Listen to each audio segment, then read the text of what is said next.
सास का घूंघट पार्ट 5। अब तक हमने देखा कि पंचायत के फैसले के अनुसार घर की सारी औरतें खंडर में रह रही है। अब देविका के सामने सबसे बड़ी चुनौती ये है कि घर की औरतों को आत्मनिर्भर कैसे बनाया जाए। देविका ये सब सोच ही रही थी कि तभी उसकी नज़र मिट्टी के बर्तनों पर गई। अरे, ये इतने सुंदर सुंदर मिट्टी के बर्तन किसने बनाए हैं? ये बर्तन तो माँ जी और चाची जी ने बनाए हैं। अरे वाह, इतने सुंदर बर्तन तो मैंने आज तक नहीं देखे। माँ जी, चाची जी, आपने ये कहाँ से सीखा? अरे बहू, ये तो हम बचपन से बनाते आ रहे हैं। ये स्टील, पीतल और कांच के बर्तन तो अब चले हैं। पहले तो मिट्टी के बर्तन में ही लोग खाना खाते थे। ठीक है, तो हम दोबारा से मिट्टी के बर्तनों में लोगों को खाना खाना सिखाएंगे। वीना दीदी और सुजाता भाभी, आप दोनों बताओ, आप दोनों को क्या क्या आता है? मुझे तो खाना अच्छा बनाना आता है। बस खाना बनाने के अलावा मैंने कभी कुछ किया ही नहीं। और वीना दीदी, आप बताओ, आपको क्या क्या आता है? पता नहीं, मैंने बचपन से यही सुना है कि लड़कियों को ये नहीं करना चाहिए, लड़कियों को वो नहीं करना चाहिए, इसलिए मैंने कभी कुछ किया ही नहीं। देविका, वीना को सिलाई, कढ़ाई और बुनाई बहुत अच्छी आती है। हाँ, आती तो है, लेकिन बहुत अच्छी नहीं। बहुत अच्छी भी आ जाएगी। अब देविका और बाकी सभी औरतें गांव में सबके घर जाती हैं और गांव की सभी औरतों से मिलकर कहती हैं, भाभी जी, अगर आपको अपने या अपने घर वालों के लिए कपड़े सिलवाने हो तो आप मुझसे ही सिलवाना। बहन जी, मिट्टी का चूल्हा, बर्तन या मटका बनवाना हो तो मुझसे ही बनवाना। मैं और विमला दीदी आपके घर के सारे बर्तन बना देंगे। भाभी, आप कभी किसी काम में व्यस्त हो और खाना ना बना पाओ ना, तो आप मुझे बता देना, मैं आपके घर के लिए खाना बना दूंगी। वो क्या है ना, आप तो सारा दिन खेतों में काम करती हो और कभी कभी खाना भी नहीं बना पाती होंगी, इसलिए। इस तरह घर की औरतें जी जान से अपने अपने कामों में लग जाती है। धीरे धीरे उनका काम बढ़ जाता है और वो अपने खंडहर को ठीक करने में लग जाती हैं। वहीं दूसरी ओर घर के सारे आदमी घर का काम संभाल नहीं पा रहे थे। अरे भाई कल्याण, चाय तो पिला दे, जमाना हो गया अच्छी चाय पिए हुए। आप बिना घर के दामाद से क्या क्या काम करवाते हैं? अभी लाता हूँ चाय। कल्याण, तुम दामाद नहीं बेटे हो, इसलिए इस घर के सुख दुख, घर के काम और बाहर के कामों में तुम्हारा सहयोग तो होना ही चाहिए ना। इतने में कल्याण चाय बनाकर ले आता है। जैसे ही सचिन चाय पीता है तो उसके मुंह से चाय निकल जाती है। जीजा जी, ये क्या बनाया है, इतनी कड़वी चाय? इससे अच्छा तो करेले का जूस होता है। देख सचिन भाई, मैं तो ऐसी ही चाय बनाता हूँ, पीनी है तो पी, नहीं पीनी है तो अपने आप बना ले। मैं खाना बनाने जा रहा हूँ और अकेला नहीं बना सकता, आप में से कोई मेरी मदद करो। सचिन मेरी चाय की बुराई कर रहे थे ना, तुम जाओ अब खाना बनाओ। सचिन और मोहन दोनों खाना बनाने में लग जाते हैं। मोहन भिंडी काटकर कढ़ाई में छोड़ देता है और उसमें पानी डाल देता है। आपने भिंडी में पानी क्यों डाला? शायद पानी नहीं डलता, पता नहीं, लेकिन माँ ने कभी भिंडी में पानी नहीं डाला था। लेकिन बिना पानी के भिंडी बनेगी कैसे, मतलब गलेगी कैसे? बिना पानी के बनाएंगे तो चिपक नहीं जाएगी कढ़ाई से? पता नहीं, चलो देखते हैं कैसे बनती है भिंडी। भैया, कितने दिन हो गए ना अच्छा खाना खाए हुए। खाना तो सुजाता बनाती है, इतना मज़ेदार खाना कोई और बना ही नहीं पाता। सचिन और मोहन खाना तैयार करके ले आए। सभी आदमी खाना खाने लगे। खाना बना तो बहुत बुरा था, लेकिन किसी ने बिना कुछ कहे खाना खा लिया। तभी जोगिंदर ने कहा, घर की हालत कितनी बुरी हो रही है, जगह जगह जाले लगे हैं। 2 दिन से तो किसी ने झाड़ू भी नहीं लगाई घर की। हाँ, और घर में गंदे कपड़ों के ढेर लगे हैं। मेरे पास तो यह आखिरी कुर्ता ही बचा है पहनने के लिए। कल्याण, मोहन, तुम किसी नौकर को रख लो ना। हमने 1-2 लोगों से बात की थी नौकर के लिए, लेकिन कोई घर में काम करने के लिए तैयार ही नहीं है। गांव के सभी लोग खेतों में ही मजदूरी कर रहे हैं। घर के सभी आदमी घर के काम में लगे रहते हैं, तो वो अपने खेतों पर भी ध्यान नहीं दे पाते और उन्हें हर महीने आर्थिक रूप से नुकसान उठाना पड़ता है। धीरे धीरे उनके घर की हालत खराब होने लगती है।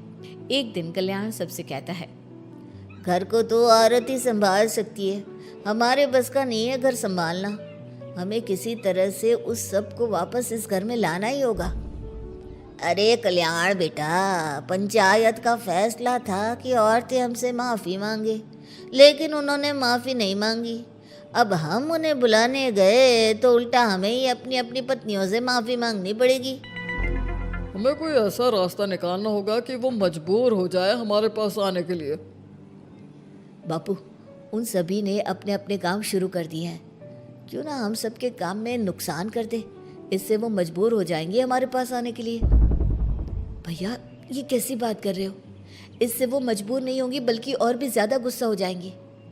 मैं तो बोल रहा हूँ शराफत से जाकर माफ़ी मांग लेते हैं। मुझे यकीन है कोई माफ़ करे ना करे, माँ तो ज़रूर हमें माफ़ कर देंगी। नहीं सचिन, अगर हमने माफ़ी मांगी तो ये सारी औरतें हमारे सर पर चढ़कर नाचेंगी। हमें इनके सामने छोटा नहीं होना है। मोहन, कल्याण, तुम दोनों आज से ही काम शुरू कर दो। बस फिर क्या था, घर के सभी आदमी लग गए काम पर। मोहन और कल्याण रात को खंडहर में पहुंचे और उन्होंने सारे मिट्टी के बर्तन तोड़ दिए। उसके बाद वीना ने जो कपड़े तैयार करके रखे थे वो सारे कपड़े उन्होंने फाड़ दिए। सुबह जब घर की औरतों ने ये सब देखा तो परेशान हो गई। अरे, ये सारे बर्तन किसने तोड़ दिए? माँ, किसी ने मेरे सिले हुए कपड़े ही फाड़ दिए। ये हरकत कौन कर सकता है? और कौन करेगा भाभी, ये सब उन आदमियों की हरकत है।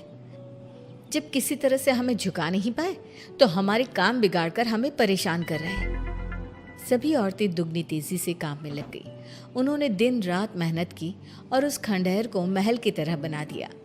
उनके काम की तारीफ सुनकर दूर दूर के गांव से लोग आने लगे और उनसे अपना काम करवाने लगे।